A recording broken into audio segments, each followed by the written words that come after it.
एक असा देव ज्याच्या नजरेने राजे भिकारी झाले आणि भिकारी राजा झाला. एक असा देव ज्यांना लोक घाबरतात पण जे नेहमी न्याय देतात. मित्रांनो, आज आपण जाणून घेणार आहोत शनिदेवाचा अद्भुत जन्म, त्यांची रहस्यमय शक्ती आणि अशी कथा जी ऐकल्यावर तुमच्या मनातील शनीबद्दलची भीती कायमची दूर होईल. कथा सुरू करूया. पुराणांच्या काळात संपूर्ण विश्वात सूर्यदेवाचा तेजस्वी प्रकाश पसरलेला होता. देव, दानव आणि मानव सर्वजण सूर्यदेवांची पूजा करत होते. सूर्यदेव म्हणजे शक्ती, ऊर्जा आणि जीवनाचे प्रतीक. पण सूर्यदेवाच्या जीवनात एक अशी घटना घडली ज्यामुळे जन्म झाला एक अशा देवतेचा ज्यांना आज संपूर्ण जग शनिदेव म्हणून ओळखते. सूर्यदेव आणि संज्ञा सूर्यदेवाचा विवाह दक्ष प्रजापतींची कन्या संज्ञा यांच्यासोबत झाला होता.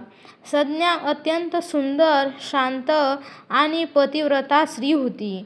पण सूर्यदेवांचे तेज इतके प्रखर होते की संज्ञाला ते सहन करणे कठीण जाऊ लागले. दिवसेंदिवस ती अशक्त होत गेली.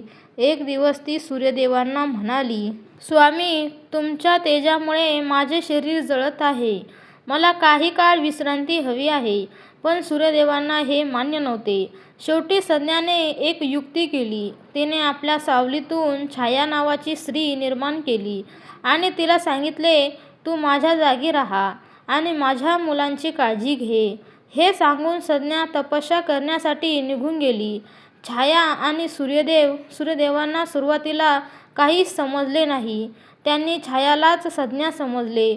काळ पुढे गेला आणि छाया गर्भवती झाली.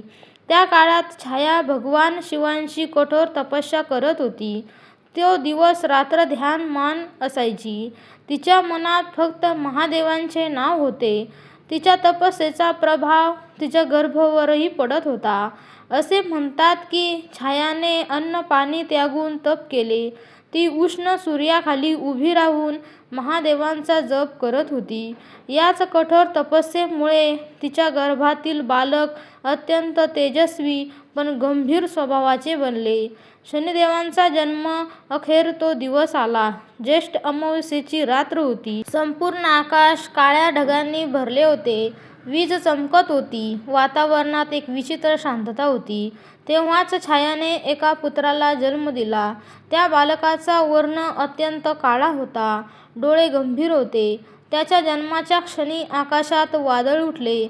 संपूर्ण देवतांना जाणवले की विश्वात काहीतरी विलक्षण घडले आहे. तो पुत्र म्हणजेच शनिदेव. सूर्यदेवाचा राग. जेव्हा सूर्यदेवांनी त्या बालकाला पाहिले तेव्हा ते आश्चर्यचकित झाले. त्यांनी छायेला विचारले, हा मुलगा इतका काळा कसा? हा माझा पुत्र असू शकत नाही. छायाला खूप दुःख झाले. ती म्हणाली, स्वामी, हा तुमचाच पुत्र आहे. पण माझ्या तपस्येमुळे आणि महादेवाच्या कृपेने तो असा जन्माला आला आहे. सूर्यदेवांना हे मान्य नव्हते. असे म्हणतात की त्यांनी रागाने त्या बालकाकडे पाहिले आणि त्याच क्षणी शनिदेवांनीही आपली नजर सूर्यदेवांवर टाकली. त्या नजरेचा परिणाम असा झाला की सूर्यदेवाचा रथ थांबला. संपूर्ण विश्व अंधारात बुडले. देवतांमध्ये भीती पसरली.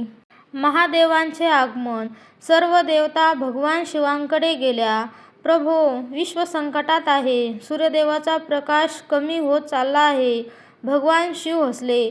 ते म्हणाले, हा साधा बालक नाही, हा कर्माचा न्याय करणारा देव आहे. महादेव स्वतः त्या बालकासमोर आले. बालकाने नम्रतेने त्यांना प्रणाम केला. शिव म्हणाले, आजपासून तू शनी म्हणून ओळखला जाशील. तू लोकांना त्यांच्या कर्मानुसार फळ देशील, न्याय करशील, सत्याच्या मार्गावर चालणाऱ्याचे रक्षण करशील. त्या दिवसापासून शनिदेवांना न्यायदेवता मानले जाऊ लागले. शनिदेवांची दृष्टी अत्यंत प्रभावशाली मानली जाते. पण मित्रांनो, शनिदेव कधीच विनाकारण शिक्षा देत नाहीत. ते फक्त कर्मानुसार फळ देतात. जो व्यक्ती मेहनती, प्रामाणिक आणि सत्यवादी असतो त्याच्यावर शनिदेवाची कृपा कायम राहते. पण जो अन्याय करतो, गरिबांना त्रास देतो, खोटेपणा करतो त्याला शनिदेव कठोर शिक्षा देतात. राजा विक्रमादित्याची कथा. एकदा सर्व ग्रहांमध्ये वाद झाला.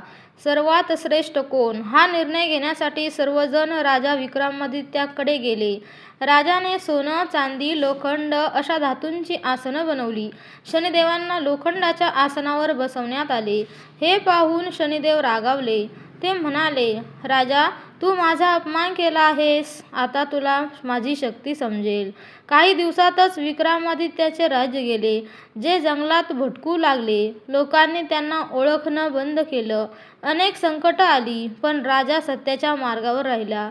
शेवटी शनिदेव प्रगट झाले. ते म्हणाले, राजा, तू संकटातही धर्म सोडला नाहीस, म्हणून मी प्रसन्न आहे. क्षणात विक्रमादित्यांना त्यांचे राज्य परत मिळाले. हनुमान आणि शनिदेव.